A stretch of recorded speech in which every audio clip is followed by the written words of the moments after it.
ist Claudia Perren. Ich leite die Hochschule für Gestaltung und Kunst in Basel und bin seit 2015 Jurymitglied des Bundespreises Ecodesign. Ich wurde damals noch in meiner Rolle als Direktorin der Stiftung Bauhaus Dessau angefragt und da haben mich besonders die visionären Aspekte der Nachhaltigkeit sehr interessiert.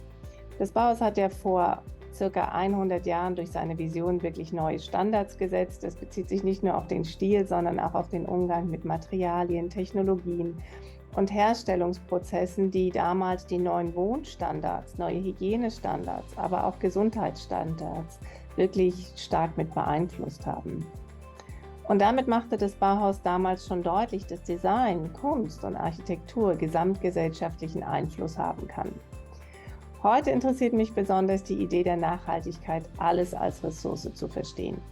Es existiert im Prinzip kein Anfang und kein Ende von einem Produkt. Alles ist Teil von diversen Kreisläufen, bezogen auf Materialien, Energieformen, Herstellungsprozessen, Nutzungsverhalten und viel mehr.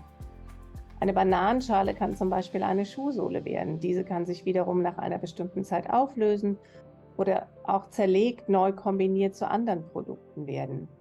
Und damit sind Formen und Funktionen eigentlich nur auf Zeit angelegt. Alles ist im Fluss. Und damit sollte es auch keinen Abfall mehr geben, sondern Abfall im heutigen Sinne ist eigentlich Ressource für etwas Neues. Und das ist zum Glück auch etwas, was unsere Studierenden sehr stark interessiert. Ich denke, in Zukunft werden sicher die Naturwissenschaften, aber auch die digitalen Entwurfs- und Konstruktionsprozesse noch eine größere Rolle spielen. Und für mich sind preiswürdig immer visionäre Ansätze, die versuchen, den jetzigen ökologischen Erkenntnisstand zu pushen und gleichzeitig eine hohe Designqualität erreichen.